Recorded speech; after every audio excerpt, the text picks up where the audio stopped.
Bueno, una vez más estamos en Convergencia Global con Otto Chinchilla, un programa para la gestión del conocimiento. Hoy nos acompaña la doctora Carolina Centeno Cerdas. Ella es ingeniera en biotecnología del Instituto Tecnológico de Costa Rica.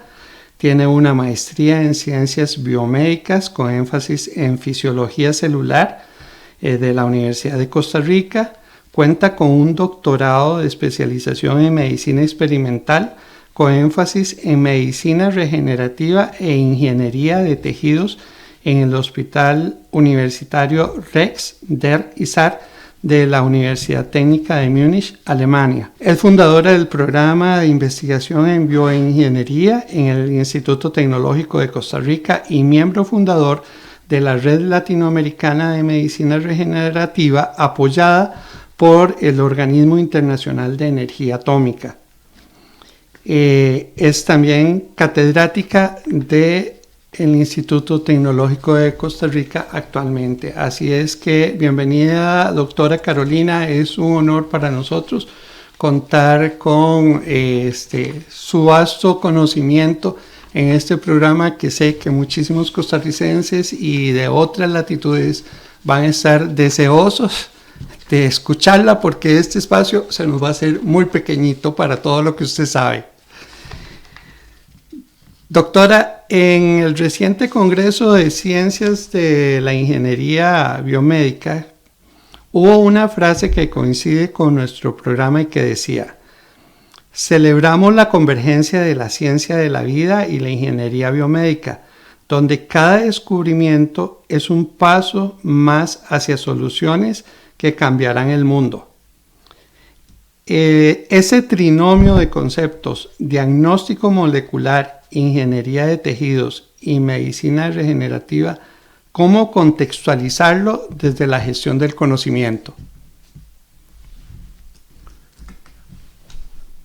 Por este espacio, esta oportunidad de compartir conocimientos sobre estos temas tan específicos, pero también tan actuales.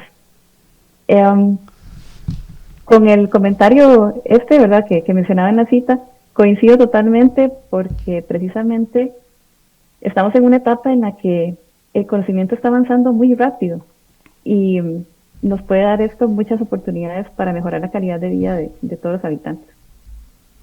Con estos tres conceptos tenemos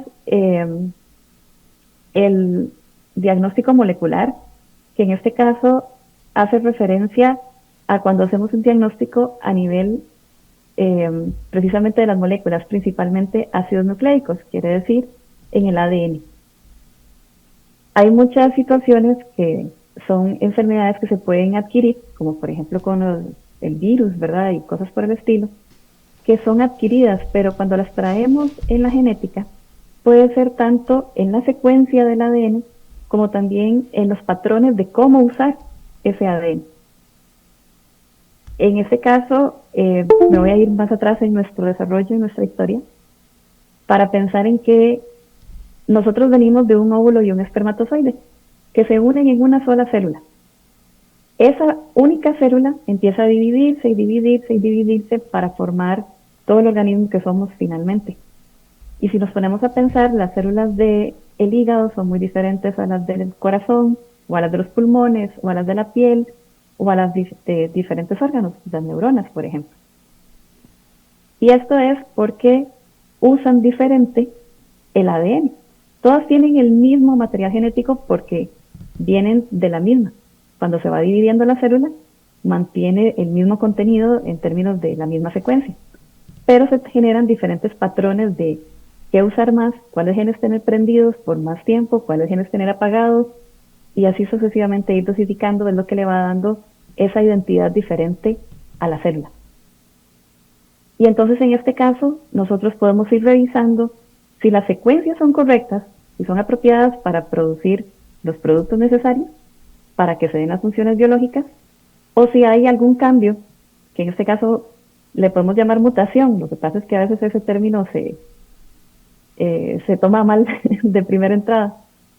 Porque así como también puede generar un cambio para mal, puede también hacer un cambio para bien. Revisamos esas secuencias o también podemos revisar si el patrón con el que se está usando es el correcto o no. Porque ahora actualmente existen tecnologías que permiten hacer todo ese tipo de manipulaciones de si la secuencia está incorrecta, corregirla, si el gen está ausente, insertarlo, si el patrón de sentido apagado, dosificación de los genes también es incorrecto, se puede de alguna forma manipular para regular. Esto es algo particularmente importante en enfermedades que pueden ser progresivas, porque entonces nos da tiempo de hacer algo al respecto. Un ejemplo es el cáncer. El cáncer no se desarrolla de un día para otro. Hay un componente hereditario que va en esta línea y luego también un componente ambiental que lo que hace es jugar con esto que hablábamos del patrón de prendido y apagado. Podemos entonces detectarlo y hacer algo al respecto. Y también con otras enfermedades genéticas clásicas. Tengo la experiencia de haber trabajado con varias. En este momento podría mencionar la enfermedad de Wilson. Es una enfermedad que se debe a la acumulación de cobre, principalmente en el hígado. Y si los métodos tradicionales de diagnóstico son detectar cuánto cobre hay, se estaría diagnosticando la enfermedad hasta que es un poco tarde, cuando ya hay mucho acumulado. Y es difícil removerlo una vez que ya está acumulado. Mientras que si nosotros podemos hacer esa detección de la incapacidad para metabolizarlo correctamente desde temprano, podemos dar tratamientos que ayuden a evitar que se acumule. Generalmente es un medicamento oral que funciona como un imán, entonces lo atrae y cuando se excreta este imán por las heces, también se excreta el exceso de cobre. Y con eso evitamos que se den síntomas que de lo contrario podrían ser muy graves, llegando incluso a inducir la muerte de la persona. Entonces, en términos de diagnóstico molecular, hay muchísimas oportunidades y ventajas. Pasándonos a otros términos, la ingeniería de tejidos. La ingeniería de tejidos, como su nombre lo dice, es una ingeniería, que en este caso lo que pretende es recrear los tejidos que tenemos normalmente en el cuerpo. Y en este caso, al recrear el tejido, puede también restituir las funciones biológicas de ese tejido. Ahí hablamos de que hay 3 ejes principales que nos ayudan a desarrollar la ingeniería de tejidos. Hay un componente que son las células que formarían el tejido. Por otro lado, un andamio, una matriz extracelular. Eso a lo que se refiere es que las células necesitan tener a dónde agarrarse para que nosotros tengamos la textura que tenemos, ¿verdad? Que aunque seamos mayoritariamente agua, a final de cuentas somos sólidos, porque las células están agarradas entre sí y a esta matriz. Y por otro lado, moléculas bioactivas, como hormonas, factores de crecimiento, ¿verdad? Diferentes moléculas que tienen alguna actividad específica en el metabolismo. Y entonces las juntamos. Para esto me gusta compararlo con una pared verde. Como cuando tenemos una pared verde en los jardines, en las casas, ¿verdad? En diferentes lugares donde hay, por ejemplo, una malla electrosoldada que tiene una enredadera creciendo encima. A esa enredadera se le puede abonar, se le puede echar agua, está expuesta al sol y diferentes estímulos que hacen que crezca saludable y bonita, que florezca incluso. Entonces, en este caso, para ingeniería de tejidos tendríamos la matriz extracelular, que es la que funciona como la malla, el componente vivo, que serían las células, equivalente a la planta trepadora, la enredadera, y las moléculas bioactivas, que serían todos los estímulos que le llegan a la planta, como el sol, el agua, el abono, etc. Para hacer la ingeniería de tejidos nosotros ocupamos los 3. Porque si nosotros llegamos en la analogía a hacer un hueco con una sierra, ¿verdad? En esta pared verde, cortamos la malla, la enredadera puede seguir creciendo y puede ser que visualmente tape el hueco, pero no tiene la misma consistencia. Es débil, es frágil en esa parte. Entonces no se está dando una verdadera regeneración. Si estuviera más bien la malla, pero la planta se va viendo afectada, se va secando, va muriendo, pues tampoco es lo que se busca, ¿verdad? No es el resultado ideal. Entonces, en este caso, podemos tener una malla bien bonita, bien verde, hasta floreada, como les decía, y también sería el equivalente a tener un tejido bien establecido y con las funciones características de ese tejido. ¿Qué es lo que nos lleva al tercer concepto? El de medicina regenerativa. Como su nombre lo dice, buscamos regeneración, que es diferente a cicatrización. Si nosotros tenemos una cicatriz, y de nuevo los invito a pensar en una cicatriz, ojalá extensa y grande, podemos ver que en esa cicatriz superficial en la piel no tiene la misma textura, no tiene la misma apariencia, no se siente igual, ni tampoco, o sea, no, la sensación del tacto ahí es diferente, pero además su consistencia es diferente porque es como más fibrosa, es más tiesilla. No tiene glándulas sudoríparas, entonces por ahí no se suda y tampoco ayuda a que se regule bien la temperatura del cuerpo. No tiene pelitos, ni los músculos estos piloerectores que hacen que los pelitos se paren cuando nos da frío o cuando nos pegamos un susto. Entonces podemos ver que efectivamente el tejido cerró, no estamos en riesgo de sangrarnos, ni tampoco estamos en riesgo de una infección, pero tampoco se reconstituyó realmente la función de ese tejido. Hubo cicatrización, no hubo regeneración.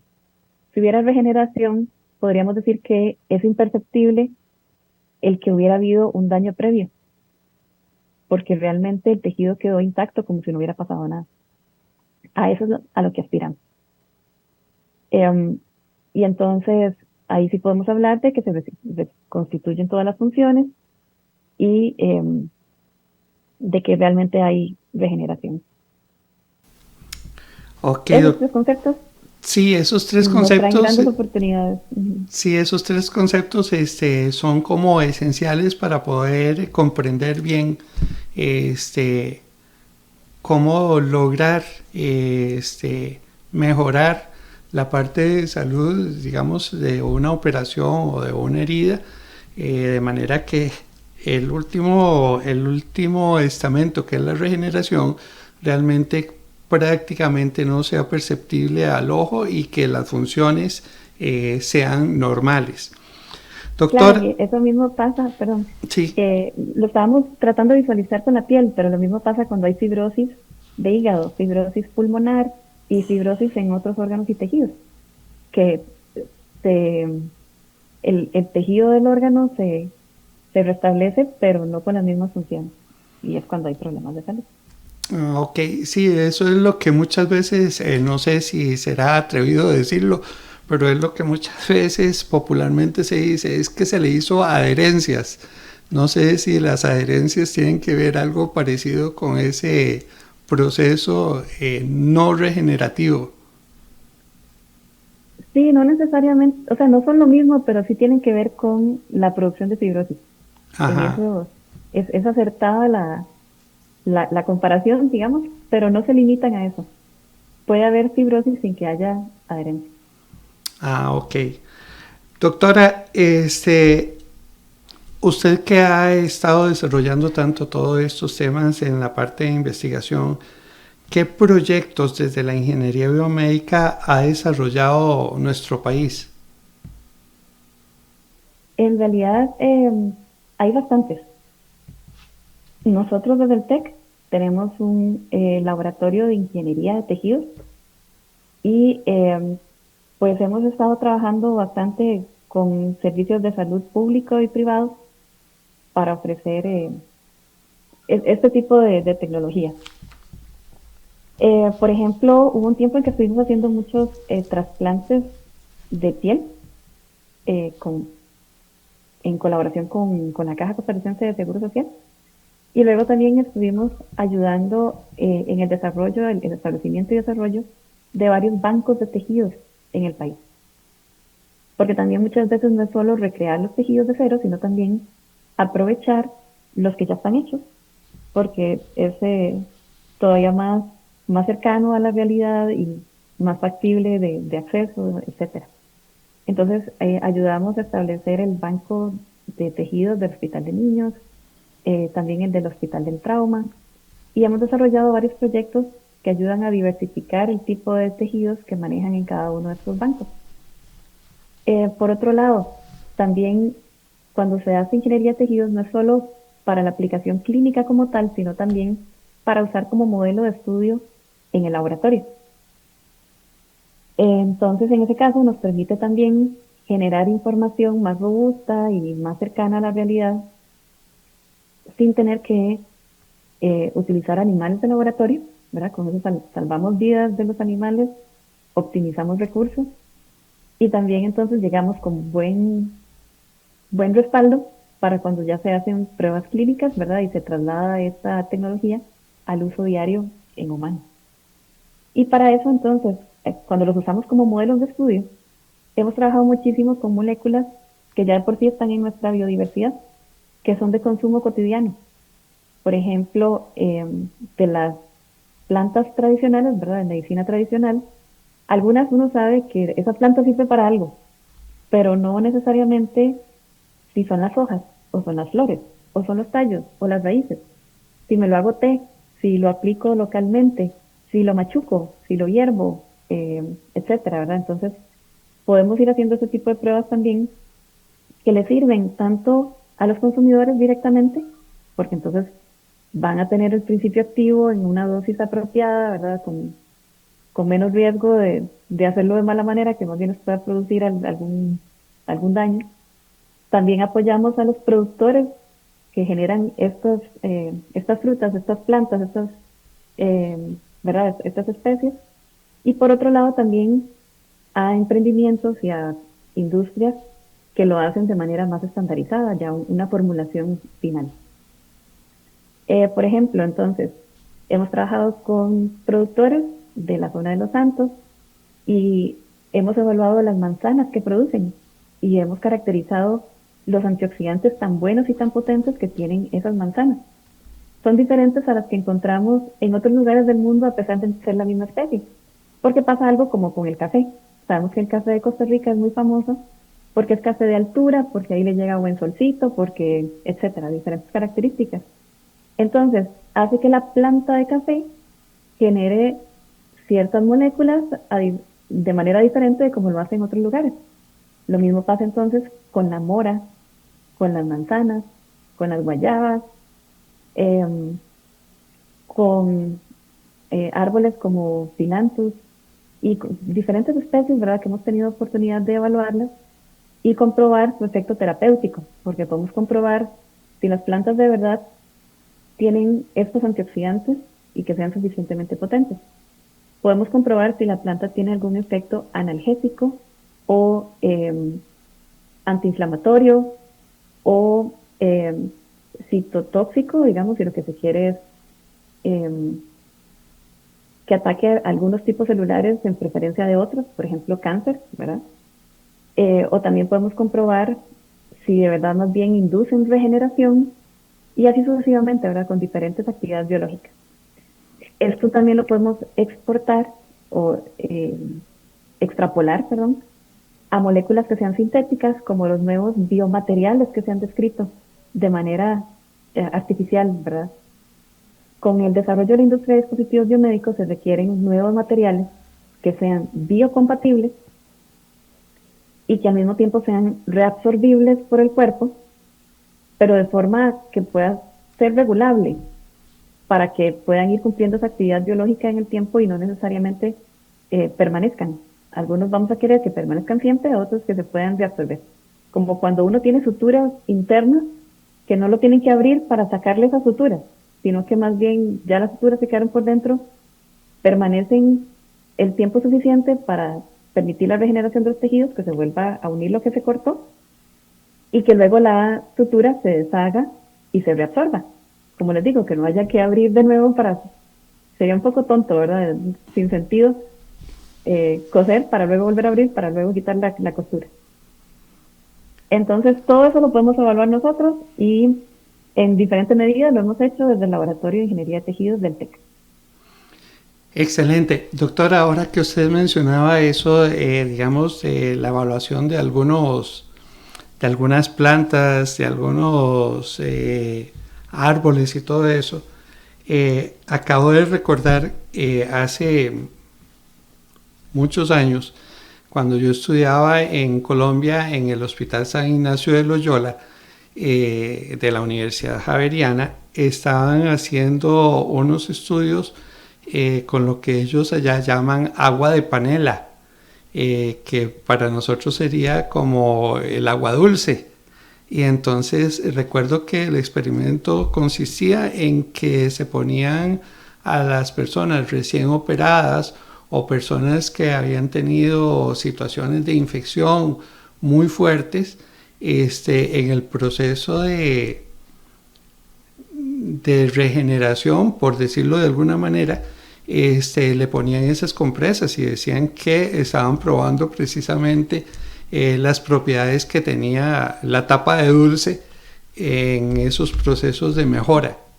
Eso no sé, yo nunca le di seguimiento, no sé si tuvo buenos resultados o no, pero sí, ahora que usted lo mencionaba, me recordé de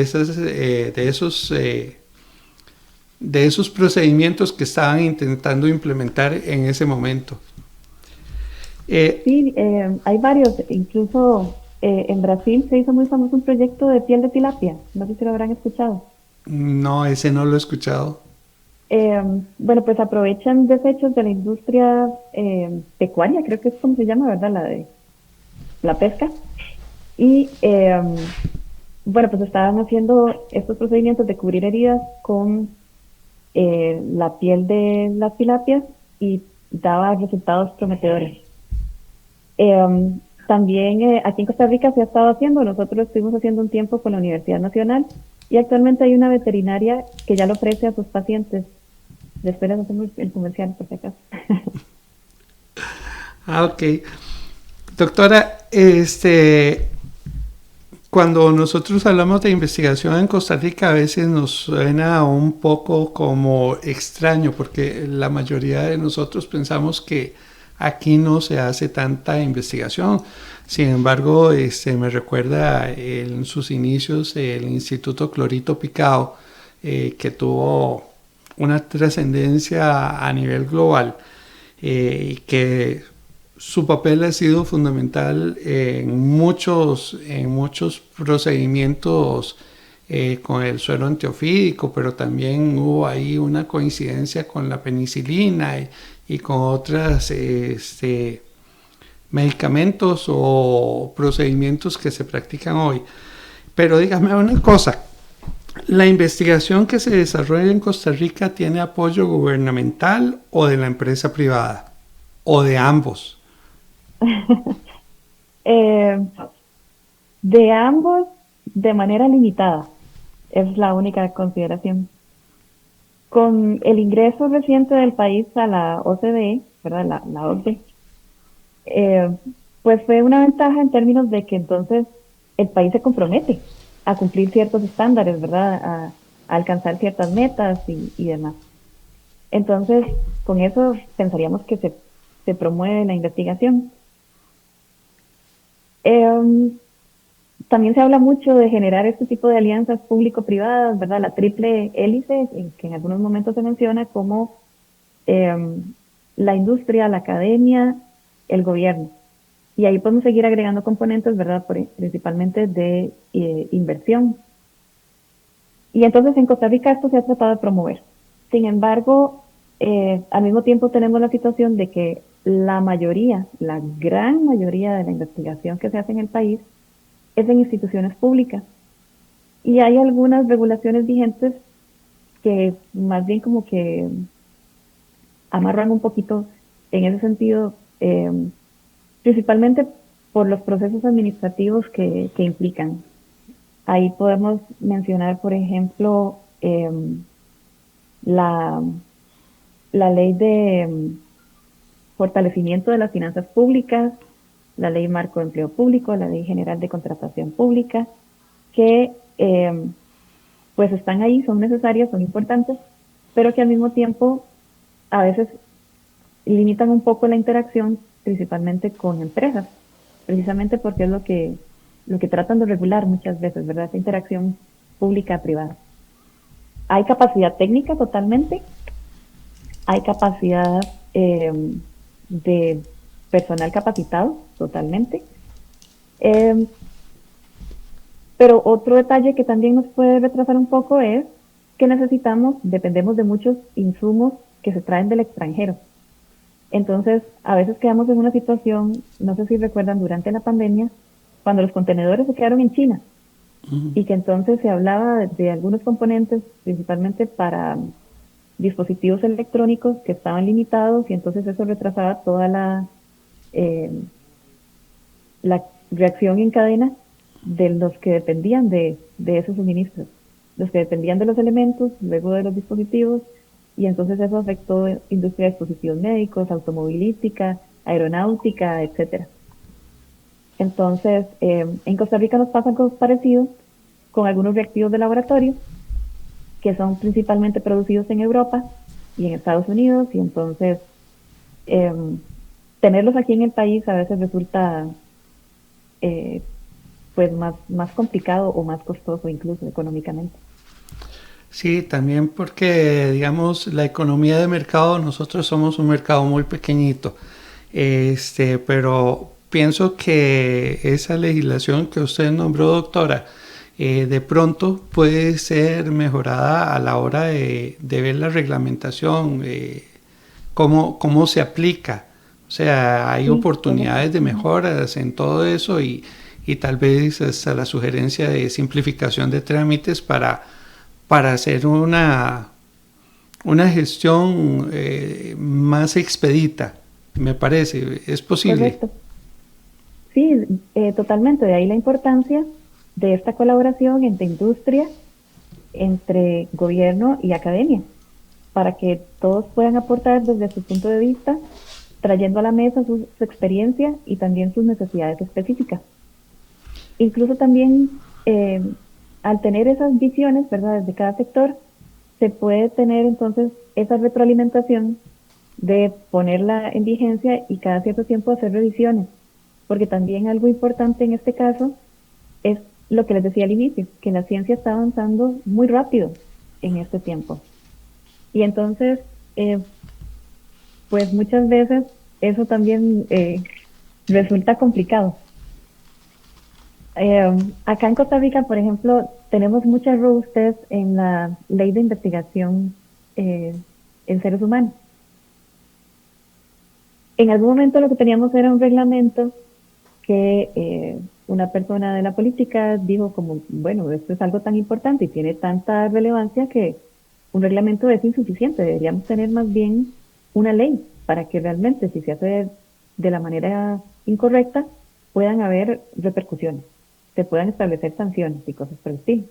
Entonces quedamos en un momento de pausa que nos afectó, pero valía la pena porque ahora tenemos una ley mucho más robusta. En investigación, específicamente. Pero por otro lado, también hay una ley que tiene que ver con los modelos animales. Bueno, los seres vivos, animales, ¿verdad?, diferentes a los humanos. Luego hay otra regulación que tiene que ver con la donación de órganos. Hay otra ley que tiene que ver con la terapia con células y así sucesivamente. Pero a veces, hablando popularmente, se nos embarriala la cancha cuando de repente hay algo muy novedoso. Si de repente pensemos en un dispositivo médico de estos ultramodernos que entonces tiene componentes electrónicos y usan software. Hay que pensar en regulación que tenga que ver con protección de datos y con sistemas de calidad para saber que ese software no va a fallar. Lo mismo para los componentes electrónicos.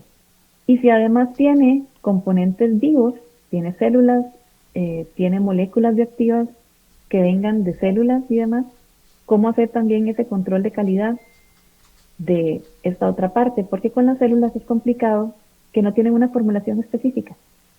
Si pensamos en el ibuprofeno, si pensamos en el ácido salicílico, que es como la aspirina, si pensamos, tienen una fórmula química definida, pero una célula para una persona puede ser que esté súper activa, para otra que esté menos activa, metabólicamente hablando, que tenga más grado de especialización, que sea más célula madre, que esté más jovencita, que esté más viejita, que la persona haya tenido unos hábitos maravillosos y excepcionales, o más bien unos hábitos que, Dios mío, ¿verdad? ¿Cómo está viva todavía? Entonces, eso es algo que es difícil de estandarizar y en lo que vamos cayendo en cuenta conforme se va usando en la ciencia. Incluso si las células son modificadas genéticamente, ya entra otro factor a la ecuación que también habría que tomar en cuenta. Y esto es algo que no afecta solo a Costa Rica, es algo que afecta a nivel global. En Europa, los países están como un poco más eh, armonizados entre ellos, ¿verdad? A pesar de ser un montón.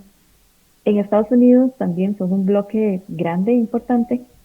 En Japón, en Australia, en diferentes lugares, está como muy centralizado. Nosotros en Centroamérica y América Latina no nos hemos puesto de acuerdo. Y sí sería algo bastante importante para poder garantizar como condiciones que sean estándar para, por ejemplo, las terapias. Se ha dado mucho en algunos países la situación de turismo médico y entonces que si se van a ofrecer terapias que son tan novedosas, se hagan de una forma que sea realmente responsable, tanto para el paciente como para los profesionales que las ofrecen.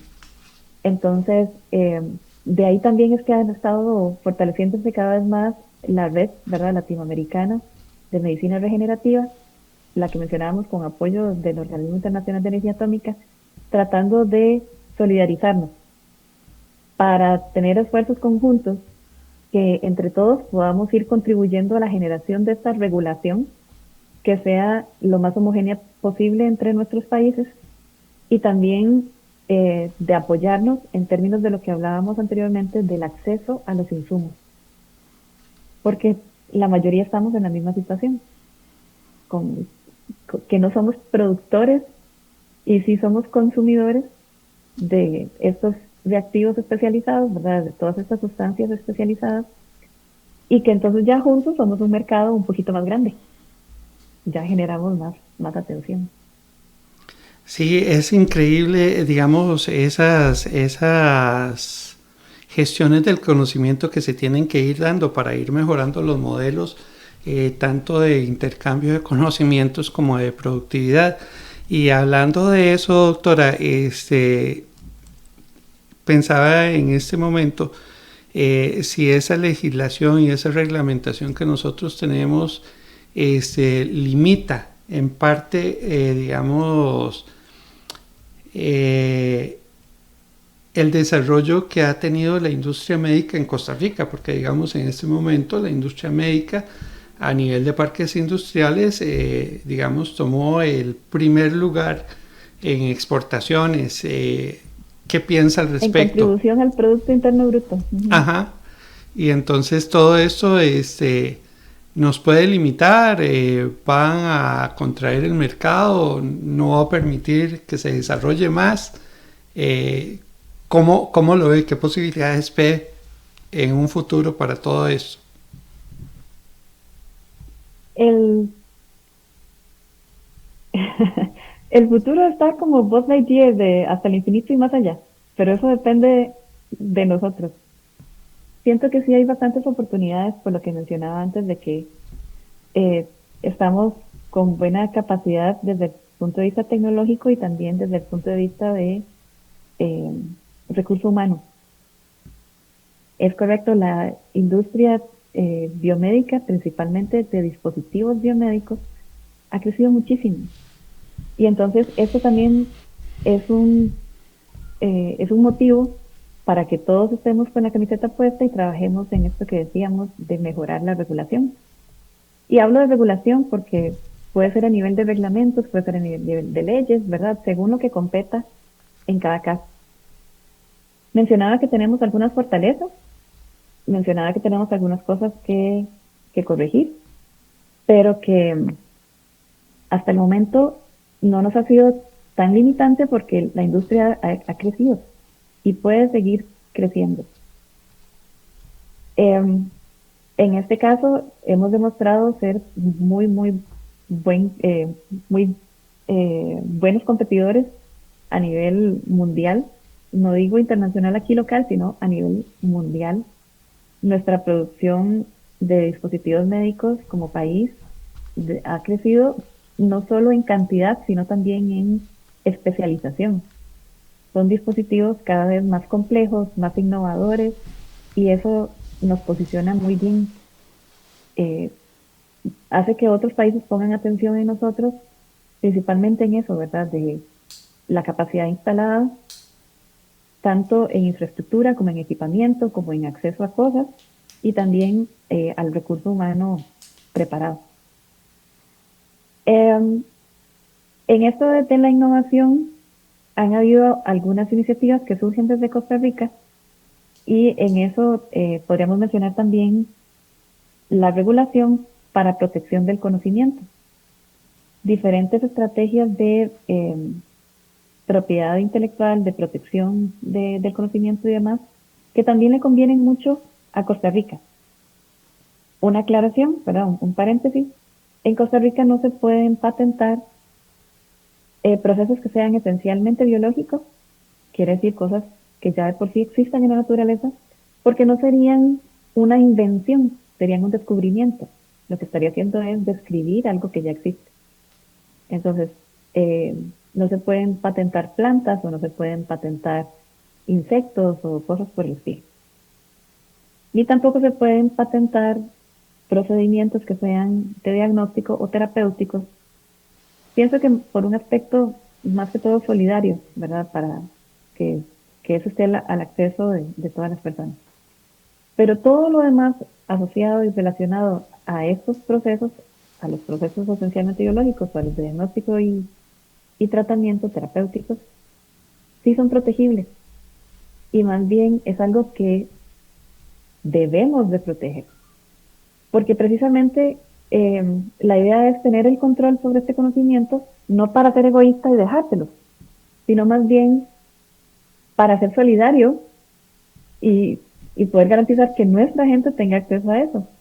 Porque aun si nosotros no tenemos la capacidad de explotarlo, ¿verdad? De hacer una producción en masa de una nueva invención que sea una buena oportunidad para mejorar la salud de las personas, podemos licenciarlo para que otra persona lo explote, y a la vez que entonces esa persona, dentro de la negociación del licenciamiento, le dé alguna condición favorable a Costa Rica.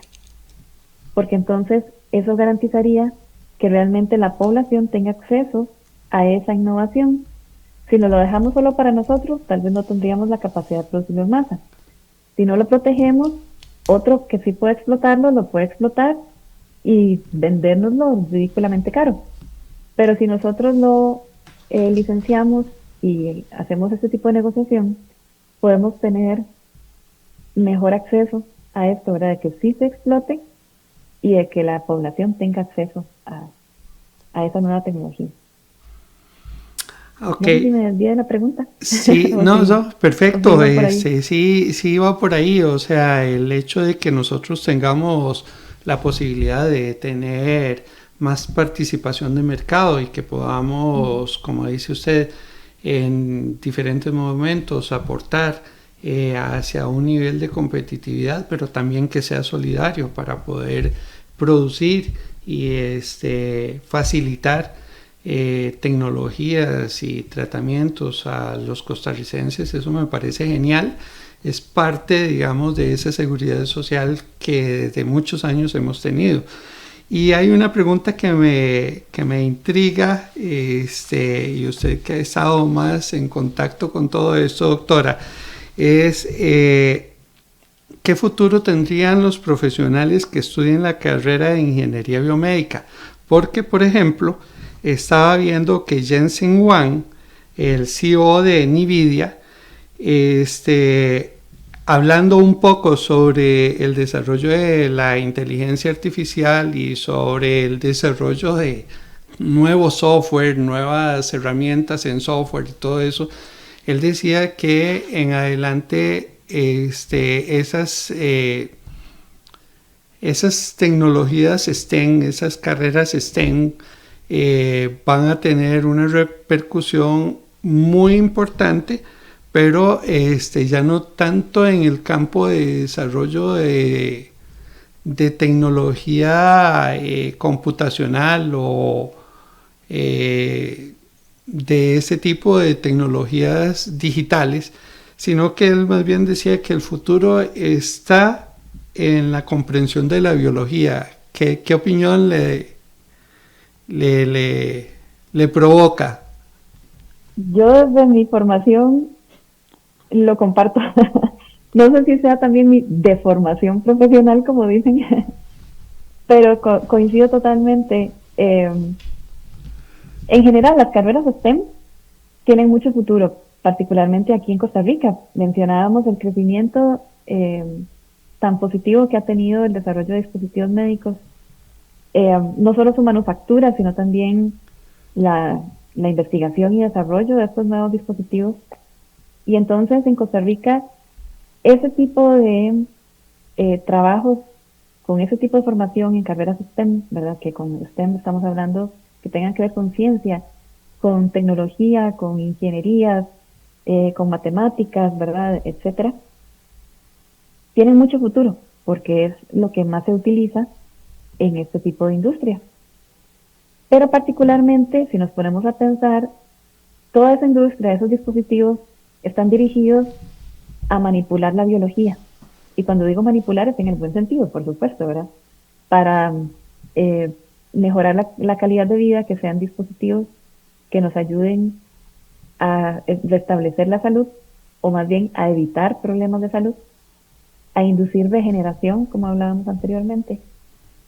Y entonces ocupamos conocer más de la biología. Si queremos vivir más tiempo o vivir el mismo tiempo, pero con buena calidad de vida, ocupamos saber entonces cómo influir más puntual y específicamente sobre ciertos procesos para evitar situaciones como la diabetes, como el Alzheimer, como el cáncer, que son de los que más morbilidad y más mortalidad están presentando actualmente, y a lo que pareciera que apunta también el futuro de la humanidad por el hecho de que estamos viviendo más años, de que cada vez sabemos más con más añitos y hay menos con menos añitos, y así sucesivamente. Entonces, de nuevo, el conocer de la biología permite aportar a la sociedad en muchos sentidos, pero principalmente para mejorar la calidad de vida de las personas. Bueno, doctora, esta conversación ha sido muy enriquecedora. De hecho, desde Convergencia Global le agradecemos que nos haya dedicado tiempo para atendernos y esperamos en un futuro próximo poder compartir nuevamente con usted. Y no sé si usted tiene como alguna inquietud que como costarricenses podamos compartir a nivel latinoamericano sobre el desarrollo de investigaciones, el intercambio de investigaciones, el mejoramiento de la reglamentación para tener un clúster, diría yo, más integrado a nivel latinoamericano para la competitividad. Pues sí, más que todo, esto de estar todos abiertos a colaborar, a comunicarnos, para compartir experiencias. Actualmente la regulación que está vigente en cada país es muy diferente. Por ejemplo, en algunos países se tiene por separado terapia celular, ingeniería de tejidos, dispositivos médicos, ¿verdad? Diferentes regulaciones para cada uno. Mientras que en otros países, como México, eso está todo dentro de una misma bolsa. Entonces podemos ir compartiéndonos de experiencias, teniendo esa retroalimentación de cuál ha resultado más oportuna, más provechosa, más fácil de aplicar o de dar seguimiento y de supervisar, cuáles son procesos administrativos más eficientes, cuáles no. Entonces, desde el punto de vista de regulación nos podemos apoyar, desde el punto de vista de investigación también, ¿verdad? Todos nuestros países hacemos un gran esfuerzo porque todos también pasamos por una situación económica complicada, Pero también en cada país hay muchas personas muy colaborativas y pues los invito a todos a buscar más información sobre estos temas, ¿verdad? Sobre diagnóstico molecular, sobre ingeniería de tejidos, medicina regenerativa. Y bueno, pues al menos acá en Costa Rica saben del Laboratorio de Ingeniería de Tejidos del Tecnológico de Costa Rica, que estamos abiertos a la retroalimentación o comentarios, colaboraciones, opciones, solicitudes que nos puedan dar y respondemos según nuestras necesidades. Bueno, hemos tenido esta mañana el honor de contar con la doctora Carolina Centeno Cerdas, catedrática del Instituto Tecnológico de Costa Rica. Doctora, muchas gracias y le deseamos lo mejor en todo el desarrollo de nuevos conocimientos y de que más jóvenes de Costa Rica conozcan al respecto de esto y también de la región y que se puedan integrar. Porque existe la posibilidad de convenios y de trabajos colaborativos. Que tenga muy buen día. Muchas gracias por estar con nosotros. Gracias por la invitación, por la atención y que tengan muy buen día también. Bueno, nos despedimos en este programa y los esperamos en nuestra próxima edición con nuevos conocimientos, nueva gestión del conocimiento y siempre convergiendo para poder tener una mejor calidad de vida y que se dé la innovación y que haya un intercambio bien interesante entre costarricenses y de otras latitudes. Así es que los esperamos en nuestra próxima edición con un especialista más y sean siempre bienvenidos.